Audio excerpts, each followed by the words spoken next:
There's no need to start worrying yet. After an 18-month hiatus, a metaphorical trial, and the lead actor unceremoniously fired from the role, how would Doctor Who manage to make the most of what little goodwill the series had retained? Or not? This is naff. This is mega naff. Let's look at Doctor Who's 24th season.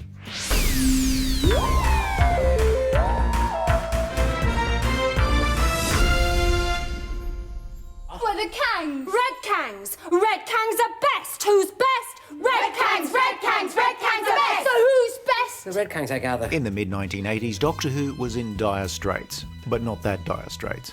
After the 23rd season had mirrored what was going on in real life with the series and put the Doctor on trial, some shit had gone down. Let's investigate. Controller of BBC One Michael Grade and head of drama Jonathan Powell, having failed to outright cancel Doctor Who in 1985, thought, why worry? And seemed to be trying a different approach, the death of 1,000 cuts. A megabyte modem. Producer John Nathan Turner had desperately wanted to move on from the show, but the BBC was not interested in his walk of life, asking him, where do you think you're going? The Beeb insisted that Nathan Turner, if he wanted to remain a BBC employee, would need to produce Doctor Who for another year of 14 episodes. And he'd also have to fire Colin Baker, which JT did in a phone call that went along the lines of, it's not Who, it's Beeb. Having been offered 4 episodes to come back and be regenerated, Colin Baker declined, refusing even money for nothing, and just pop in for a regeneration scene. And with that, the Colin Baker era would fade to black. Carrot juice? While Baker would later have a good relationship with his successor, as they were both brothers in arms, Colin Baker felt he needed to concentrate on what was best for his career rather than the series that had fired him, like going home and living with your ex for several years. Making movies is hard. Also, I apologise for not finding anywhere to put Calling Elvis. But what were Dire Straits thinking, putting out a song that's just a list of somebody else's songs? What a bunch of hacks, huh? I shouldn't broadcast that if I were you. So to summarise, without the Dire Straits references, Colin Baker was fired and understandably wouldn't come back and film a regeneration scene just to make things easier for the BBC. John Nathan Turner was stuck on Doctor Who, but in late 1986 he found himself having to find a new doctor quickly, to find a new script editor quickly, and 4 scripts quickly. The first port of call was to get something going quickly, so he called Pip and Jane Baker and asked them to write a story that may or may not have had Colin Baker returning to regenerate at some point in the 4 episodes. J&T also found a script editor in the form of Andrew Cartmel, a young writer who'd not had any scripts produced, but as far as the BBC was concerned, that suited them since they weren't going to throw away an experienced script editor on a show that they were absolutely happy to see fade away. Cartmel would eventually prove to be somebody who could work with new writers to get their work on the screen. He would help reshape the show, but not write a script under his own name. Leave the girl. It's the man I want. In casting a new Doctor, John Nathan Turner needed somebody who wasn't remotely like Colin Baker. Sylvester McCoy's work had involved serious roles at the National Theatre, as well as anarchic comedy, where he would stuff ferrets down his trousers and hammer nails into his nose. Look, I get it, man. Sinus headaches are just the worst. McCoy quickly became John Nathan Turner's frontrunner, but his bosses at the BBC insisted on screen testing a few actors. Screen tests which were recorded in February of 1987, barely 6 weeks before the 7th Doctor's first story was due to begin location recording. I am the only obvious candidate. Born in Scotland as Percy James Patrick Kent Smith, he adopted Sylvester McCoy as a stage name so they could fit his name on the screen. As the 7th Doctor, there would be 2 different portrayals from McCoy, one with some restrained menace, and the one we got this season, which starts off as a manically hyperactive clown abusing cough syrup before settling down to something more akin to Patrick Troughton's Doctor if he was lost while driving somewhere and had to stop and ask pedestrians for directions. Where am I? The 7th Doctor would have a habit of mixing metaphors, Out of the frying pan into the mire. tying himself into verbal knots like a linguistic pretzel. Memory like a dromedary. But he would also have a more easily expressed sense of compassion and empathy. McCoy's Doctor would start off with a level of physical comedy that hadn't been seen in some time, somewhat unsuccessfully channeling Patrick Troughton's Doctor.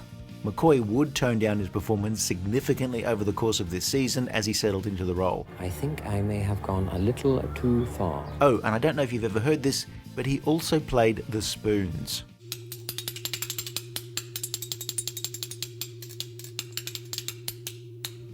After the nuclear meltdown that was Colin Baker's costume, McCoy's doctor would, sartorially at least, be slightly more restrained. He had a hat modelled on McCoy's own hat, a short coat, a tie, a scarf, baggy pants and a pullover festooned with more question marks than a forensic accountant's report on Auntie Beryl's poorly planned money laundering scheme to buy a Cayman Island laundrette.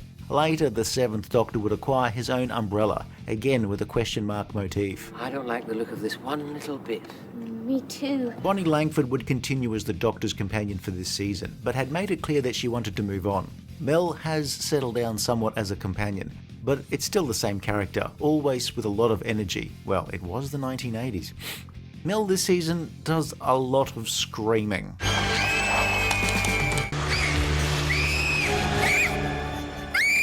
With a new Doctor would come a new title sequence, and BBC graphic designer Oliver Elms took his designs outside the Beeb to an external company, CAL Video.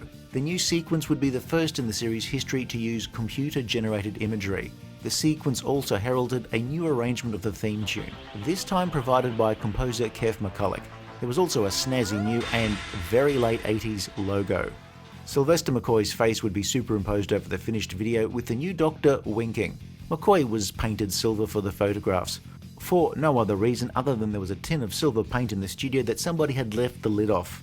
I mean, that would be a shame for all that paint to go to waste. There is also no recorded reason why, at the photo shoot, McCoy was actually stripped naked and painted head to toe, other than for shits and or giggles.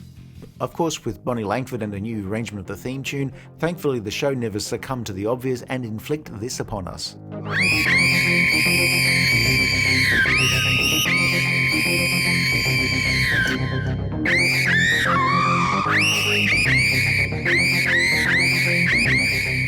Time in the Rani starts with the TARDIS being knocked off course by the Rani in order to bring the TARDIS to her base on Lancashire, which results in the Doctor having a nasty fall, which causes him to regenerate.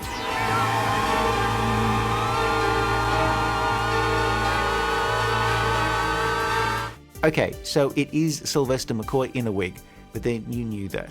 But look, when life gives Colin Baker lemons, the BBC makes salted lemonade.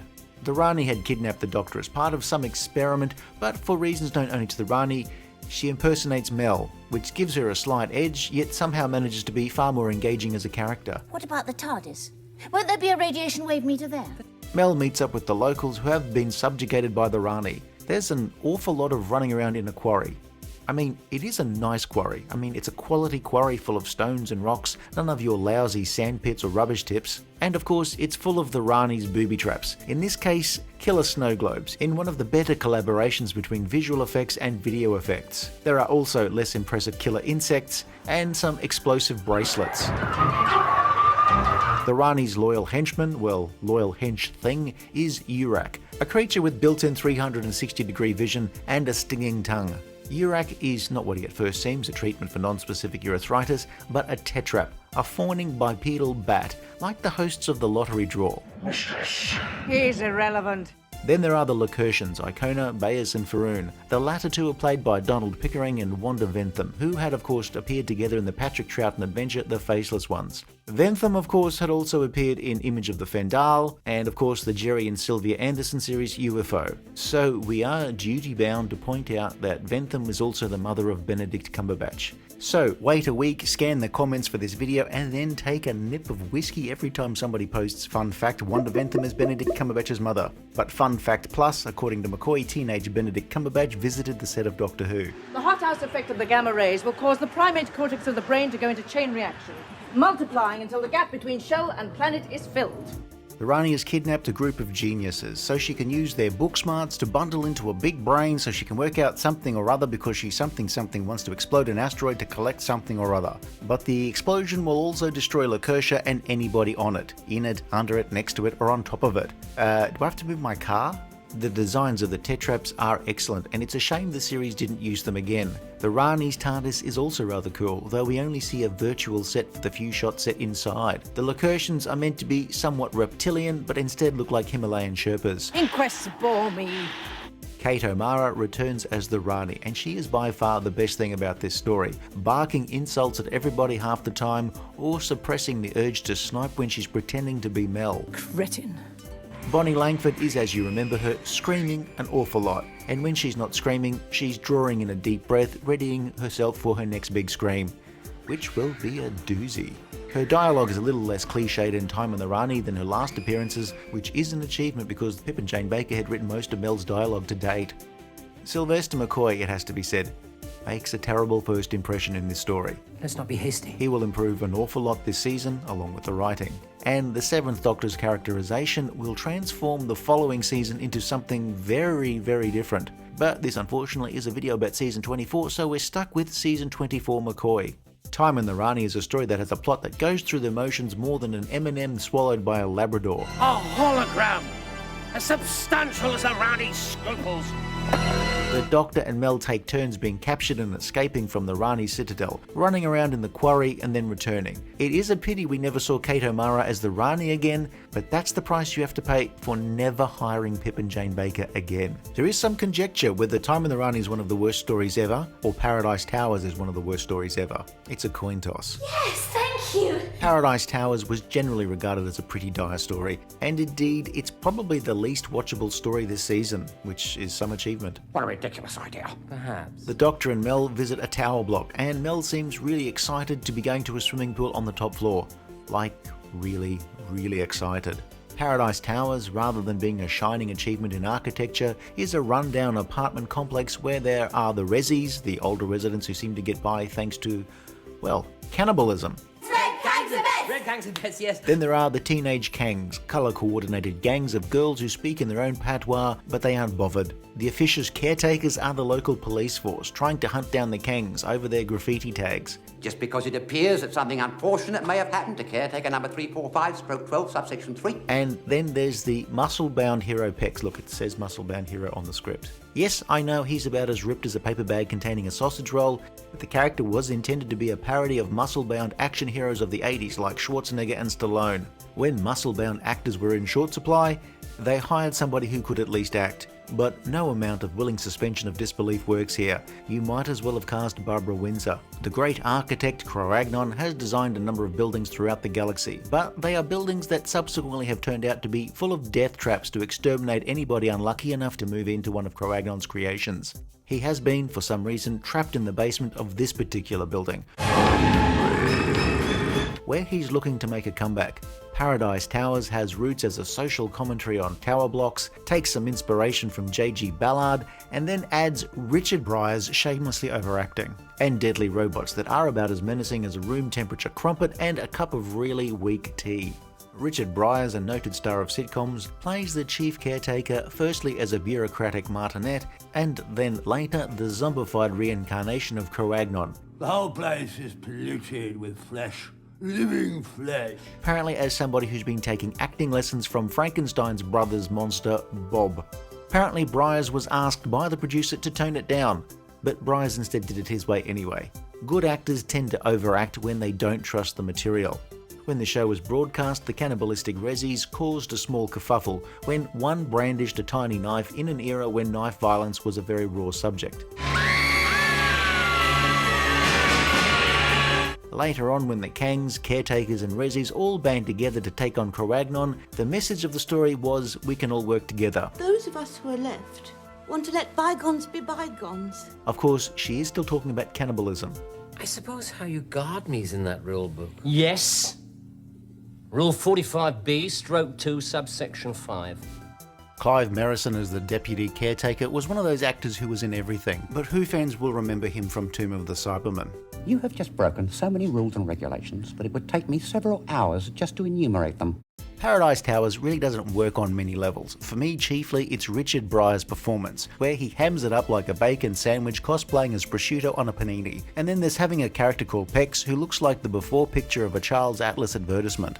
There's as much atmosphere in this story as Katarina's airlock. Now there's a joke for serious fans. It's almost as if Doctor Who had become some cruel in-joke where the BBC were rickrolling us. Never gonna give you up, never gonna let you down, never gonna run around and desert you, never gonna make you cry, never gonna say goodbye, never gonna tell a lie and hurt you.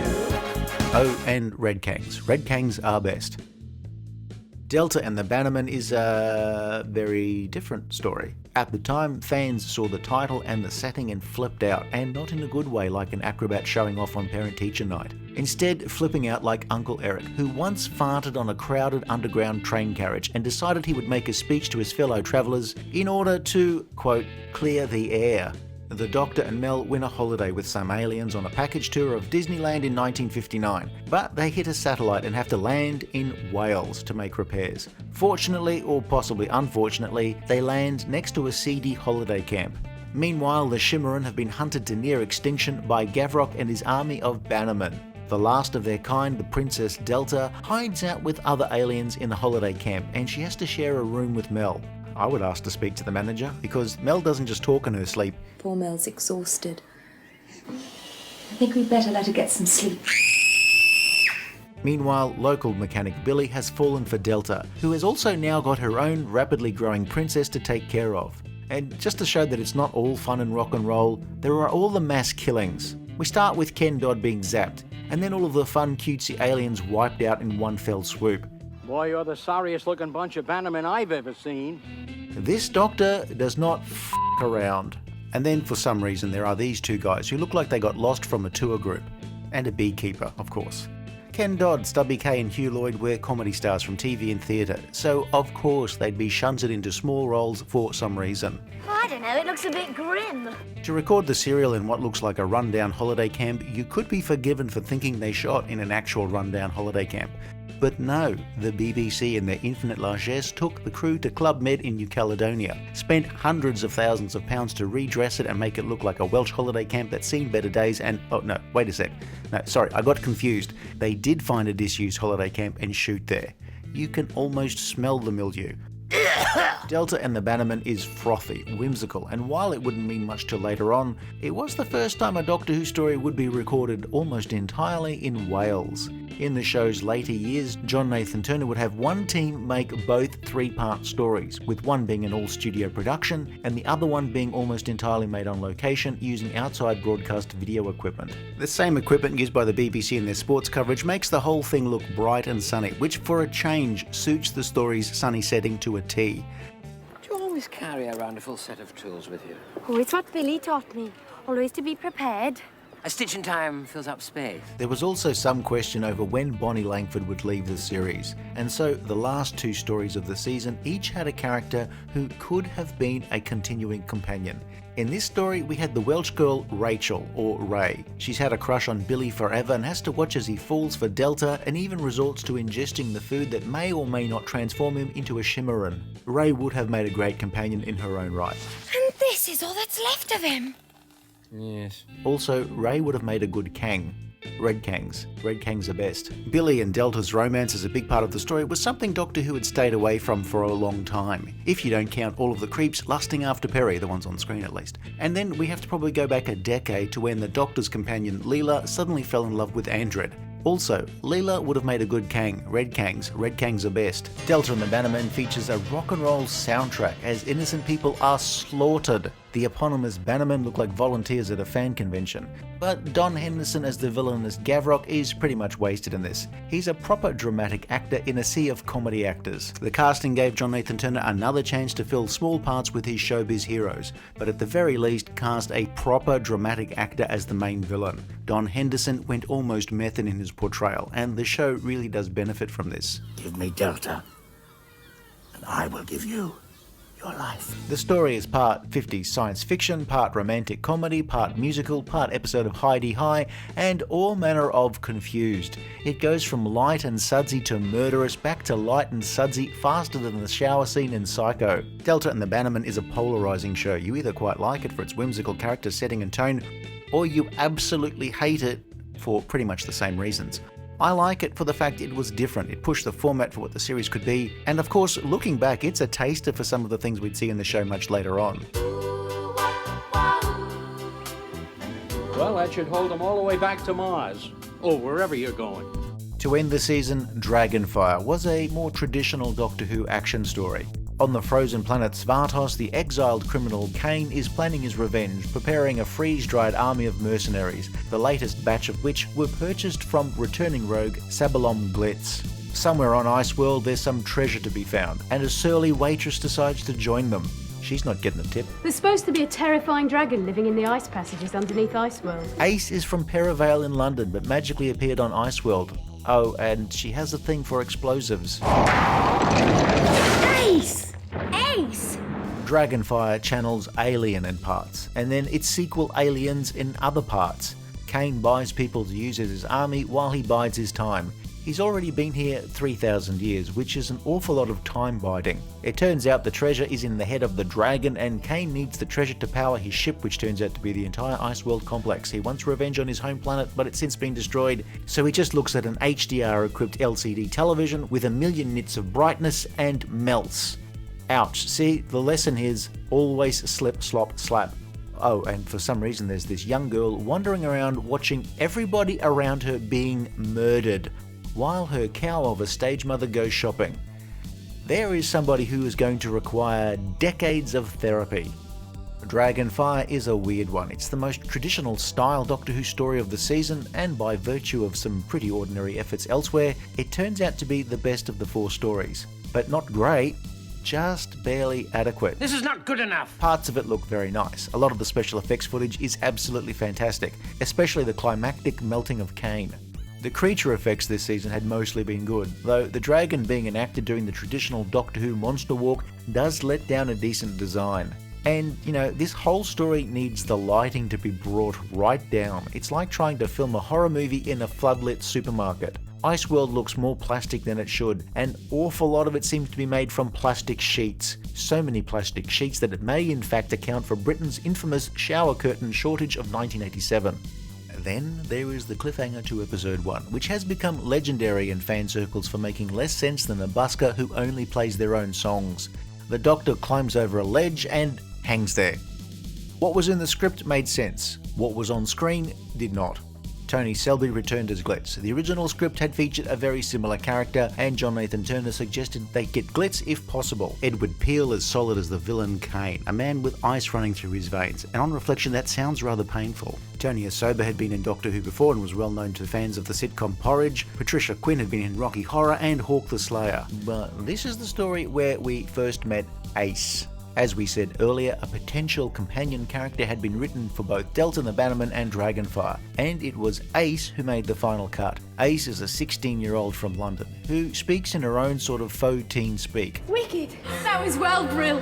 She also would have made a hell of a Kang. Red Kangs, of course. Red Kangs are best. I'm not stupid. Ace was Sophie Aldred's first TV drama role, and she would bring to life a character that would, by the end of her tenure, completely redefine the companion's role in the series. We'll only see glimpses of that potential in this story, but there's a confidence to Ace, yet also a vulnerability thanks to her family baggage. Mel, as a character by contrast, seems to have no baggage at all, or if she did, it was whatever Ryanair allowed as a free carry-on bag.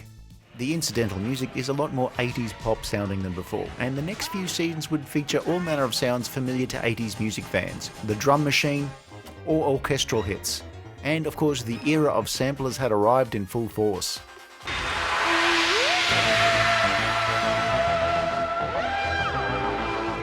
Kev McCulloch provided a new arrangement of Ron Grainer's theme tune for the McCoy era. He also would score the first story and the third, Delta and the Bannermen, where he provided a rock and roll sounding score and covers of rock standards. He would also end up scoring Paradise Towers when John Nathan Turner was dissatisfied with the original composer's work. However, total McCullocheddon was averted when Dominic Glynn returned to score the season closer Dragonfire.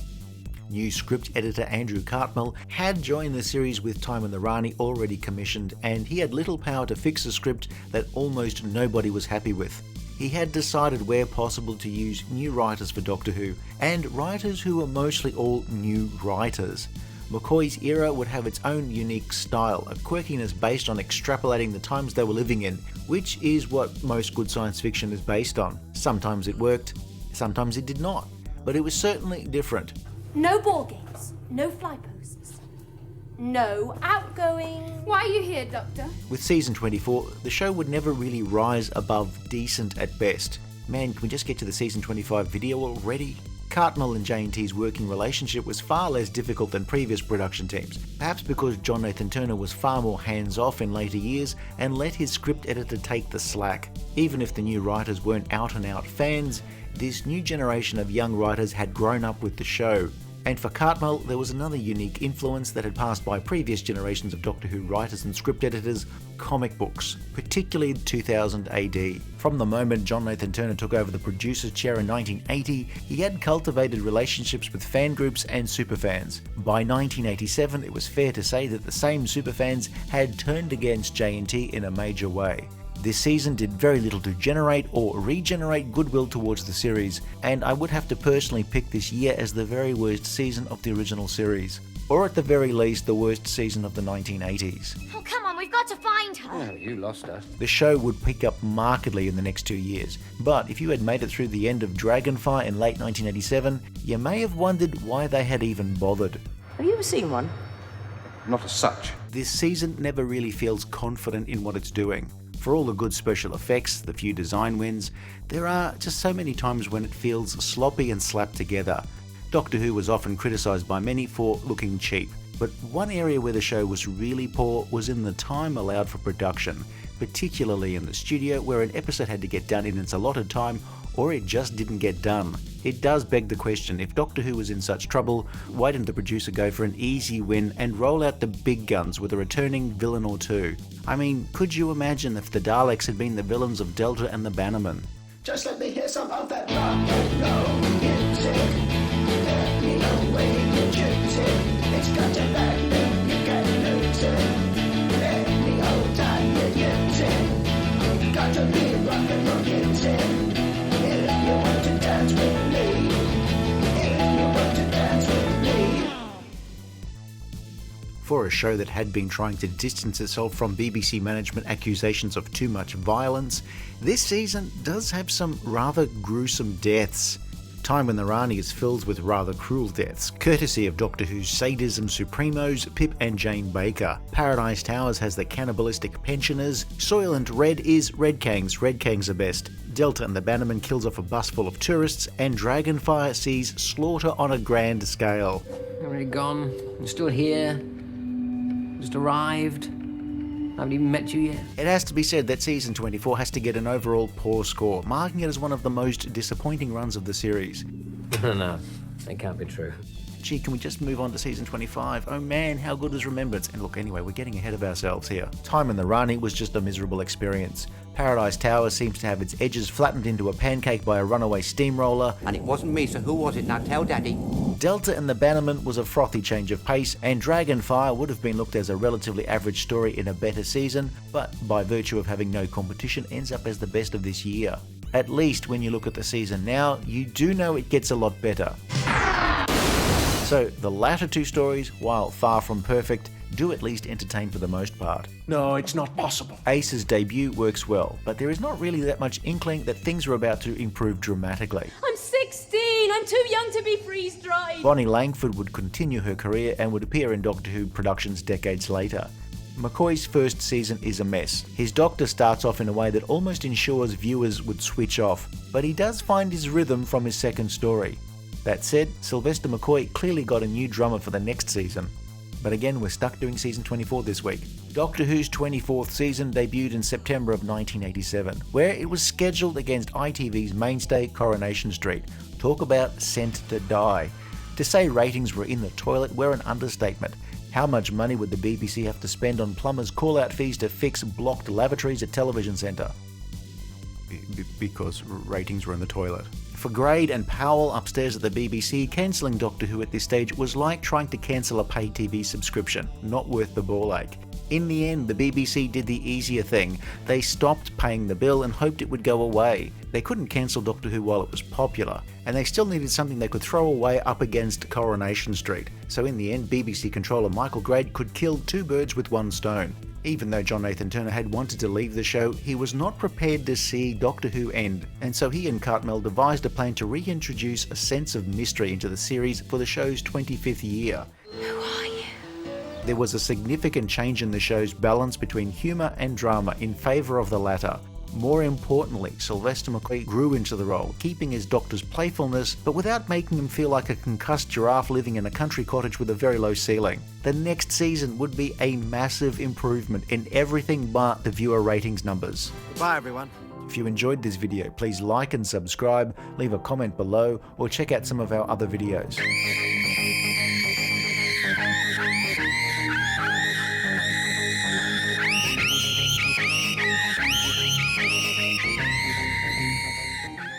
Red Kangs. Red Kangs are best.